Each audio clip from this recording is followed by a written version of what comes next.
اے پیغمبر، جو ارشادات اللہ کی طرف سے تم پر نازل ہوئے ہیں سب لوگوں کو پہنچا دو، اور اگر ایسا نہ کیا تو تم اللہ کے پیغام پہنچانے میں قاصر رہے، اور اللہ تم کو لوگوں سے بچائے رکھے گا، بے شک اللہ منکروں کو ہدایت نہیں کرتا۔ کہو کہ اے اہل کتاب، جب تک تم تورات اور انجیل کو اور جو اور کتابیں تمہارے پروردگار کی طرف سے تم لوگوں پر نازل ہوئیں ان کو قائم نہ رکھو گے، کسی بھی راہ پر نہیں ہو سکتے، اور یہ قرآن جو تمہارے پروردگار کی طرف سے تم پر نازل ہوا ہے، اس سے ان میں سے اکثر کی سرکشی اور کفر اور بڑھے گا، تو تم قوم کفار پر افسوس نہ کرو۔ جو لوگ اللہ پر اور روز آخر پر ایمان لائیں اور عمل نیک کریں، خواہ وہ مسلمان ہو یا یہودی یا ستارہ پرست یا عیسائی، ان کو قیامت کے دن نہ کچھ خوف ہوگا اور نہ وہ غمناک ہوں گے۔ ہم نے بنی اسرائیل سے عہد بھی لیا اور ان کی طرف پیغمبر بھی بھیجے، لیکن جب کوئی پیغمبر ان کے پاس ایسی باتیں لے کر آتا جن کو ان کے دل نہیں چاہتے تھے تو وہ انبیاء کی ایک جماعت کو تو جھٹلا دیتے اور ایک جماعت کو قتل کر دیتے تھے، اور یہ خیال کرتے تھے کہ اس سے ان پر کوئی آفت نہیں آنے کی، سو وہ اندھے اور بہرے ہو گئے۔ پھر اللہ نے ان پر مہربانی فرمائی، لیکن پھر ان میں سے بہت سے اندھے اور بہرے ہو گئے، اور اللہ ان کے سب کاموں کو دیکھ رہا ہے۔ وہ لوگ بے شبہ کافر ہیں جو کہتے ہیں کہ اللہ مسیح ابن مریم ہی تو ہے، حالانکہ مسیح یہود سے یہ کہا کرتے تھے کہ اے بنی اسرائیل، اللہ ہی کی عبادت کرو جو میرا بھی پروردگار ہے اور تمہارا بھی، اور جان رکھو کہ جو شخص اللہ کے ساتھ شرک کرے گا اللہ اس پر بہشت کو حرام کر دے گا، اور اس کا ٹھکانہ دوزخ ہے، اور ظالموں کا کوئی مددگار نہیں ہوگا۔ وہ لوگ بھی کافر ہیں جو اس بات کے قائل ہیں کہ اللہ تین میں کا تیسرا ہے، حالانکہ اس معبود یکتا کے سوا کوئی عبادت کے لائق نہیں۔ اگر یہ لوگ ایسے اقوال و عقائد سے باز نہیں آئیں گے تو ان میں جو کافر ہوئے ہیں وہ تکلیف دینے والا عذاب پائیں گے۔ تو یہ کیوں اللہ کے آگے توبہ نہیں کرتے اور اس سے گناہوں کی معافی نہیں مانگتے؟ اور اللہ تو بخشنے والا ہے، مہربان ہے۔ مسیح ابن مریم تو ایک پیغمبر ہی تھے، ان سے پہلے بھی بہت سے رسول گزر چکے تھے، اور ان کی والدہ مریم اللہ کی ولی اور سچی فرما بردار تھی، دونوں انسان تھے اور کھانا بھی کھاتے تھے۔ دیکھو ہم ان لوگوں کے لیے اپنی آیتیں کس طرح کھول کھول کر بیان کرتے ہیں، پھر یہ دیکھو کہ یہ کدھر الٹے جا رہے ہیں۔ کہو کہ تم اللہ کے سوا ایسی چیز کی کیوں پرستش کرتے ہو جس کو تمہارے نفع اور نقصان کا کچھ بھی اختیار نہیں، اور اللہ ہی سب کچھ سنتا ہے، جانتا ہے۔ کہو کہ اے اہل کتاب، اپنے دین کی بات میں ناحق مبالغہ نہ کرو، اور ایسے لوگوں کی خواہشوں کے پیچھے نہ چلو جو خود بھی پہلے گمراہ ہوئے اور اکثروں کو بھی گمراہ کر گئے اور سیدھے رستے سے بھٹک گئے۔ جو لوگ بنی اسرائیل میں کافر ہوئے ان پر داؤد اور عیسیٰ ابن مریم کی زبان سے لعنت کی گئی، یہ اس لیے کہ نافرمانی کرتے تھے اور حد سے تجاوز کیے جاتے تھے، اور برے کاموں سے جو وہ کرتے تھے ایک دوسرے کو روکتے نہیں تھے، بلا شبہ وہ برا کرتے تھے۔ تم ان میں سے بہتوں کو دیکھو گے کہ کافروں سے دوستی رکھتے ہیں، انہوں نے جو کچھ آگے بھیجا ہے برا ہے، وہ یہ کہ اللہ ان سے ناخوش ہوا اور وہ ہمیشہ عذاب میں مبتلا رہیں گے۔ اور اگر وہ اللہ پر اور پیغمبر پر اور جو کتاب ان پر نازل ہوئی تھی اس پر یقین رکھتے تو ان لوگوں کو دوست نہ بناتے، لیکن ان میں اکثر بد کردار ہیں۔ اے پیغمبر، تم دیکھو گے کہ مومنوں کے ساتھ سب سے زیادہ دشمنی کرنے والے یہودی اور مشرک ہیں، اور دوستی کے لحاظ سے مومنوں سے قریب تر ان لوگوں کو پاؤ گے جو کہتے ہیں کہ ہم نصارہ ہیں، یہ اس لیے کہ ان میں عالم بھی ہیں اور مشائخ بھی، اور یہ کہ یہ تکبر نہیں کرتے۔ اور جب اس کتاب کو سنتے ہیں جو اس پیغمبر محمد صلی اللہ علیہ وآلہ وسلم پر نازل ہوئی تو تم دیکھتے ہو کہ ان کی آنکھوں سے آنسو جاری ہو جاتے ہیں، اس لیے کہ انہوں نے حق بات پہچان لی، اور یہ اللہ کی جناب میں عرض کرتے ہیں کہ اے پروردگار، ہم ایمان لے آئے سو تو ہم کو ماننے والوں میں لکھ لے، اور ہمیں کیا ہوا ہے کہ اللہ پر اور حق بات پر جو ہمارے پاس آئی ہے ایمان نہ لائیں، اور ہم امید رکھتے ہیں کہ ہمارا پروردگار ہم کو نیک بندوں کے ساتھ بہشت میں داخل کرے گا۔ بس اللہ نے ان کو اس کہنے کے سبب بہشت کے باغ عطا فرمائے جن کے نیچے نہریں بہ رہی ہیں، یہ ہمیشہ ان میں رہیں گے، اور نیکوکاروں کا یہی صلہ ہے۔ اور جن لوگوں نے کفر کیا اور ہماری آیتوں کو جھٹلایا وہ جہنمی ہے۔ مومنو، جو پاکیزہ چیزیں اللہ نے تمہارے لیے حلال کی ہیں ان کو حرام نہ کرو، اور حد سے نہ بڑھو کہ اللہ حد سے بڑھنے والوں کو دوست نہیں رکھتا، اور جو حلال و طیب روزی اللہ نے تم کو دی ہے اسے کھاؤ، اور اللہ سے جس پر ایمان رکھتے ہو ڈرتے رہو۔ اللہ تمہاری بے ارادہ قسموں پر تم سے مواخذہ نہیں کرے گا، لیکن پختہ قسموں پر جن کے خلاف کرو گے مواخذہ کرے گا، تو اس کا کفارہ 10 ناداروں کو اوسط درجے کا کھانا کھلانا ہے جو تم اپنے اہل و عیال کو کھلاتے ہو، یا ان کو کپڑے دینا یا ایک غلام آزاد کرنا، اور جس کو یہ میسر نہ ہو وہ 3 روزے رکھے۔ یہ تمہاری قسموں کا کفارہ ہے جب تم قسم کھا لو اور اسے توڑ دو، اور اپنی قسموں کی حفاظت کرو، اس طرح اللہ تمہارے کیا تم لوگ ان کاموں سے باز آؤ گے؟ اور اللہ کی فرما برداری اور رسول کی اطاعت کرتے رہو اور ڈرتے رہو۔ اب اگر منہ پھیرو گے تو جان رکھو کہ ہمارے پیغمبر کے ذمے تو صرف پیغام کا کھول کر پہنچا دینا ہے۔ جو لوگ ایمان لائے اور نیک عمل کرتے رہے ان پر ان چیزوں کا کچھ گناہ نہیں جو وہ کھا چکے، جبکہ انہوں نے پرہیز کیا اور ایمان لائے اور نیک کام کیا، پھر پرہیز کیا اور ایمان لائے، پھر پرہیز کیا اور نیکوکاری کی، اور اللہ نیکوکاروں کو دوست رکھتا ہے۔ مومنوں، کسی قدر شکار سے جن کو تم ہاتھوں اور نیزوں سے حاصل کر سکو اللہ تمہاری آزمائش کرے گا، یعنی حالت احرام میں شکار کی ممانعت سے، تاکہ معلوم کرے کہ اس سے غائبانہ کون ڈرتا ہے، سو جو اس کے بعد زیادتی کرے تو اس کے لیے دکھ دینے والا عذاب تیار ہے۔ مومنوں، جب تم احرام کی حالت میں ہو تو شکار کے جانور نہ مارنا، اور جو تم میں سے جان بوجھ کر اسے مارے تو یا تو اس کا بدلہ دے،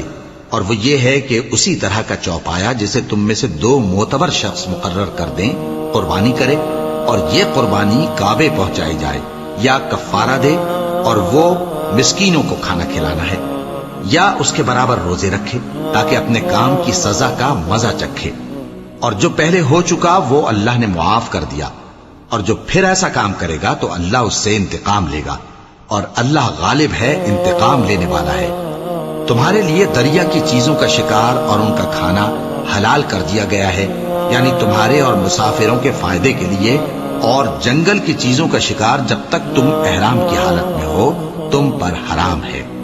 اور اللہ سے جس کے پاس تم سب جمع کیے جاؤ گے ڈرتے رہو۔ اللہ نے عزت کے گھر یعنی کعبے کو لوگوں کے لیے موجب قیام بنایا ہے، اور عزت کے مہینے کو اور قربانی کے جانور کو اور ان جانوروں کو جن کے گلے میں پٹے بندھے ہوں، یہ اس لیے کہ تم جان لو کہ جو کچھ آسمانوں میں اور جو کچھ زمین میں ہے اللہ سب کو جانتا ہے، اور یہ کہ اللہ کو ہر چیز کا علم ہے۔ جان رکھو کہ اللہ سخت عذاب دینے والا ہے، اور یہ کہ اللہ بخشنے والا ہے، مہربان بھی ہے۔ پیغمبر کے ذمے تو صرف پیغام پہنچا دینا ہے، اور جو کچھ تم ظاہر کرتے ہو اور جو کچھ مخفی کرتے ہو اللہ کو سب معلوم ہے۔ کہہ دو کہ ناپاک چیزیں اور پاک چیزیں برابر نہیں ہوتی، گو ناپاک چیزوں کی کثرت تمہیں اچھی ہی لگے، تو عقل والو اللہ سے ڈرتے رہو تاکہ کامیاب ہو جاؤ۔ مومنوں، ایسی چیزوں کے بارے میں مت سوال کرو کہ اگر ان کی حقیقتیں تم پر ظاہر کر دی جائیں تو تمہیں بری لگے، اور اگر قرآن کے نازل ہونے کے ایام میں ایسی باتیں پوچھو گے تو تم پر ظاہر بھی کر دی جائیں گی۔ اب تو اللہ نے ایسی باتوں کے پوچھنے سے درگزر فرمایا ہے، اور اللہ بخشنے والا ہے، بردبار ہے۔ اس طرح کی باتیں تم سے پہلے لوگوں نے بھی پوچھی تھی، مگر جب بتائی گئیں تو پھر وہ ان سے منکر ہو گئے۔ اللہ نے نہ تو کوئی بحیرہ مقرر کیا ہے اور نہ کوئی سائبہ اور نہ کوئی وسیلہ اور نہ کوئی حامی، لیکن کافر اللہ پر جھوٹ باندھتے ہیں اور یہ اکثر عقل سے کام نہیں لیتے۔ اور جب ان لوگوں سے کہا جاتا ہے کہ جو کتاب اللہ نے نازل فرمائی ہے اس کی طرف اور پیغمبر کی طرف رجوع کرو، تو کہتے ہیں کہ جس طریق پر ہم نے اپنے باپ دادا کو پایا ہے وہی ہمیں کافی ہے۔ بھلا اگر ان کے باپ دادا نہ تو کچھ جانتے ہوں اور نہ سیدھے رستے پر ہوں تب بھی؟ اے ایمان والو، اپنے آپ کو سنبھالے رہو، جب تم ہدایت پر ہو تو کوئی گمراہ تمہارا کچھ بگاڑ نہیں سکتا۔ تم سب کو اللہ کی طرف لوٹ کر جانا ہے، اس وقت وہ تم کو تمہارے سب کاموں سے جو دنیا میں کیے تھے آگاہ کرے گا اور ان کا بدلہ دے گا۔ مومنوں، جب تم میں سے کسی کی موت موجود ہو تو شہادت کا نصاب یہ ہے کہ وصیت کے وقت تم مسلمانوں میں سے 2 مرد عادل یعنی صاحب اعتبار گواہ ہوں، یا اگر مسلمان نہ ملیں اور تم سفر کر رہے ہو اور اس وقت تم پر موت کی مصیبت واقع ہو تو کسی دوسرے مذہب کے 2 شخصوں کو گواہ کر لو۔ اگر تم کو ان گواہوں کی نسبت کچھ شک ہو تو ان کو عصر کی نماز کے بعد کھڑا کرو اور دونوں اللہ کی قسمیں کھائیں کہ ہم شہادت کا کچھ عوض نہیں لیں گے، گو ہمارا رشتہ دار ہی ہو،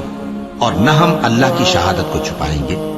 اگر ایسا کریں گے تو گناہ گار ہوں گے۔ پھر اگر معلوم ہو جائے کہ ان دونوں نے جھوٹ بول کر گناہ حاصل کیا تو جن لوگوں کا انہوں نے حق مارنا چاہا تھا ان میں سے ان کی جگہ اور 2 آدمی کھڑے ہوں جو میت سے قرابت قریبہ رکھتے ہوں، پھر وہ اللہ کی قسمیں کھائیں کہ ہماری شہادت ان کی شہادت سے زیادہ سچی ہے اور ہم نے کوئی زیادتی نہیں کی۔ ایسا کیا ہو تو ہم بے انصاف ہیں۔ اس طریق سے بہت قریب ہے کہ یہ لوگ صحیح شہادت دیں، یا اس بات سے خوف کریں کہ ہماری قسمیں بھی ان کی قسموں کے بعد رد کر دی جائیں گی۔ اور اللہ سے ڈرو اور اس کے احکام کو توجہ سے سنو، اور اللہ نافرمان لوگوں کو ہدایت نہیں دیتا۔ وہ دن یاد رکھنے کے لائق ہے جس دن اللہ پیغمبروں کو جمع کرے گا، پھر ان سے پوچھے گا کہ تمہیں کیا جواب ملا تھا۔ وہ عرض کریں گے کہ ہمیں کچھ معلوم نہیں، تو ہی غیب کی باتوں سے واقف ہے۔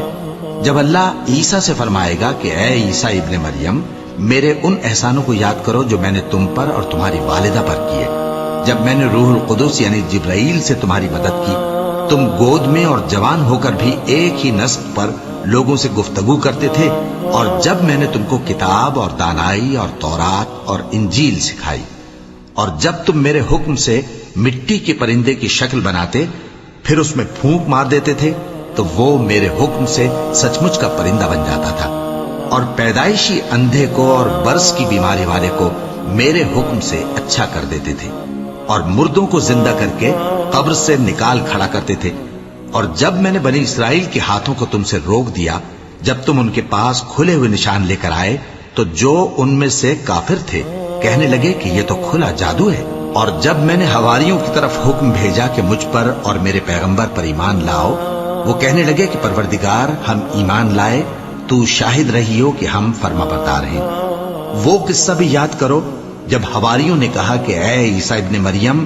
کیا آپ کا پروردگار ایسا کر سکتا ہے کہ ہم پر آسمان سے کھانے کا خوان نازل کرے؟ فرمایا اگر ایمان رکھتے ہو تو اللہ سے ڈرو۔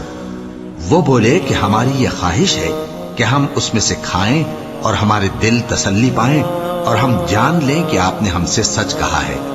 اور ہم اس خوان کے نزول پر گواہ رہیں۔ تب عیسیٰ ابن مریم نے دعا کی کہ اے ہمارے پروردگار، ہم پر آسمان سے خوان نازل فرما کہ ہمارے لیے وہ دن عید قرار پائے، یعنی ہمارے اگلوں اور پچھلوں سب کے لیے، اور وہ تیری طرف سے نشانی ہو، اور ہمیں رزق دے، اور تو بہترین رزق دینے والا ہے۔ اللہ نے فرمایا میں تم پر ضرور خوان نازل فرماؤں گا، مگر جو اس کے بعد تم میں سے کفر کرے گا اسے ایسا عذاب دوں گا کہ اہل عالم میں کسی کو ایسا عذاب نہ دوں گا۔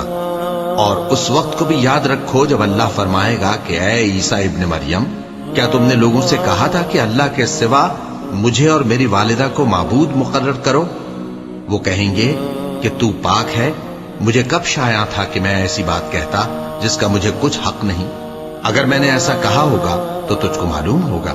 کیونکہ جو بات میرے جی میں ہے تو اسے جانتا ہے، اور جو تیرے جی میں ہے اسے میں نہیں جانتا۔ بے شک تو علام الغیوب ہے۔ میں نے ان سے کچھ نہیں کہا بجز اس کے جس کا تو نے مجھے حکم دیا، وہ یہ کہ تم اللہ کی عبادت کرو جو میرا اور تمہارا سب کا پروردگار ہے،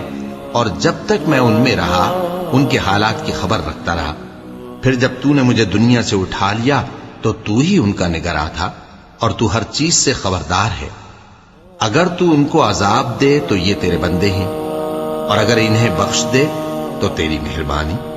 اس لیے کہ تو ہی غالب ہے، حکمت والا ہے۔ اللہ فرمائے گا کہ آج وہ دن ہے کہ سچوں کو ان کی سچائی ہی فائدہ دے گی۔ ان کے لیے باغ ہیں جن کے نیچے نہریں بہہ رہی ہیں، ہمیشہ ہمیشہ وہ ان میں بستے رہیں گے۔ اللہ ان سے خوش ہے اور وہ اللہ سے خوش ہیں، یہی بڑی کامیابی ہے۔ آسمان اور زمین اور جو کچھ ان دونوں میں ہے سب پر اللہ ہی کی بادشاہی ہے، اور وہ ہر چیز پر قادر ہے۔ صدق اللہ